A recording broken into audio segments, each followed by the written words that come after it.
Imagine you play a prototype for a game that totally blows your mind. You say, oh my God, this is brilliant.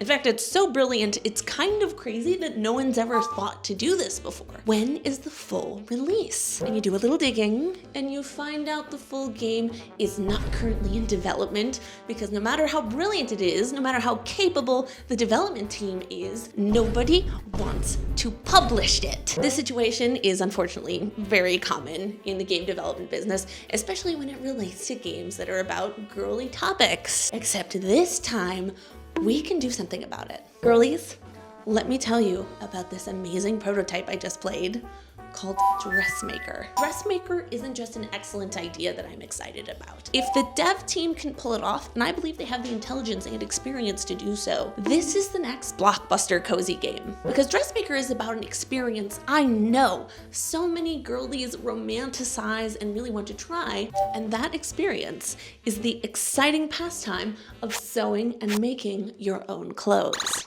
Yeah, it's honestly shocking to me that so few fashion games have tried to explicitly include the garment making process, let alone try to gamify it. It seems so obvious when you think about it, a game where you can make any garment you can think of using combinable modular pieces, and you're not judged based on your personal taste or style, but on how well you craft the actual piece of clothing. You kind of get the best of both worlds, complete creative freedom while still feeling challenged, which is a problem that a lot of fashion games have really struggled with for years. Dressmaker not only takes advantage of this really promising setup, but delivers it in such a clean, well thought out way. I need you to know how much I appreciate this game, not just as a game designer, but as somebody who actually sews as a hobby.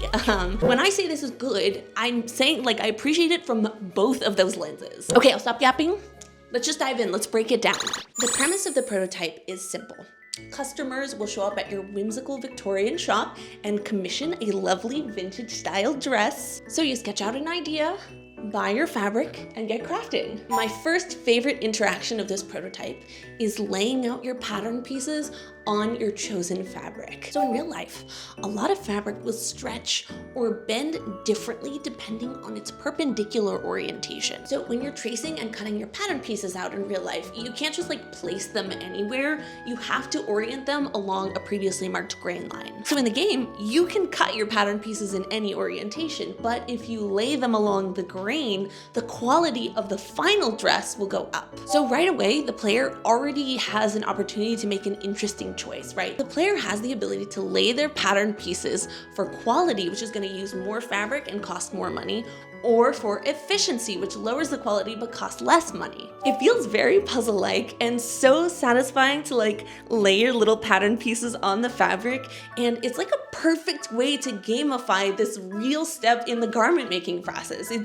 It's really clever and simple. I love it. The next step is laying your pieces on a mannequin to make sure that you like the design, and then you start sewing them together on your adorable vintage sewing machine. This is by far my favorite part of the game. In order to sew, you literally just click and drag your mouse forward, and you can kind of turn it left or right to turn your fabric piece as it goes through the machine. I love when games have what I call a tactile action. This is when an action or a gesture that you do in real life directly translates to something that happens in the game. This is basically the foundational principle upon which the Wii was built, right? And what's so fantastic about tactile actions is they're very intuitive and easy to learn, but a lot of times they are difficult to master, and that's true in this game. It provides the perfect amount of challenge where I can kind of zen out and just feed the machine through that line. It sort of reminds me of if you're driving on a highway and you just kind of have to keep going straight, where you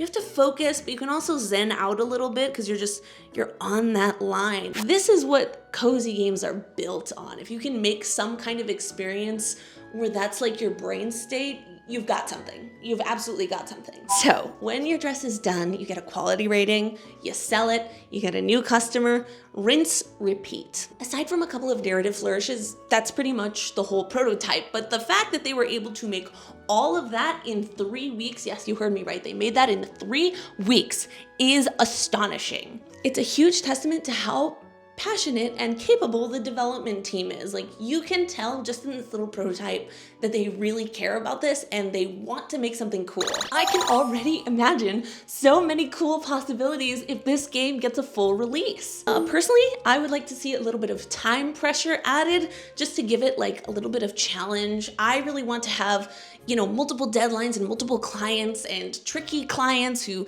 make last minute changes. I want to feel a little bit of that frenzy to keep me going from day to day. I want to be able to like upgrade my shop and make more complicated clothes and like really get the opportunity to like master that little sewing action. Like, I want to be making crazy swerves like super fast on that machine. And I want to make little outfits for the shop cat. Don't give me a shop cat if I can't make little outfits for it. All right, at the end of the day, what are we doing here, really?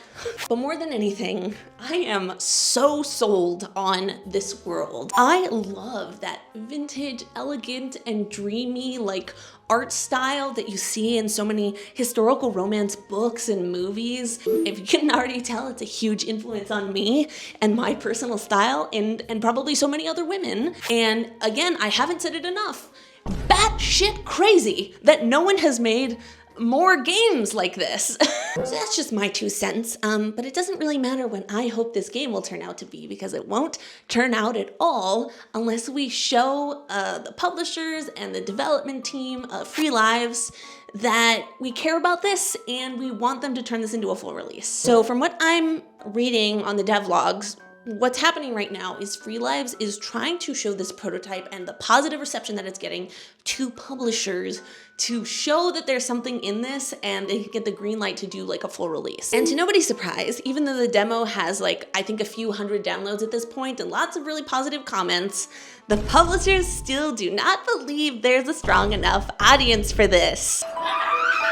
Just to clarify, this is not my game. And I also don't know the developers at all. They don't know who I am, but I am probably the biggest victim in all of this, right? Because I'm being robbed of a game that I would really like to play. So naturally, I am very selfishly using my platform in whatever way I can to try and move the needle in the other direction. So if you're watching this, please go to the itch.io page, download the prototype. I've linked it in my description. Leave a comment of support on their page, but most importantly, get that download number up. That is the metric that the publishers are looking at, and share that game with any of the crafty girlies in your life, anyone who sews. Let them know to give them a download, you know, help those devs out. Show those publishers that we are not fucking around here, okay? I'm starting a girly grassroots movement. And if you are a publisher who happens to be watching this, I'm Terry Ross. I'm a game designer and cute games historian, and I do not give my endorsements lightly. I'm telling you, you've got a hit on your hands here. And if you don't make it, someday, someone else will. Thanks for watching.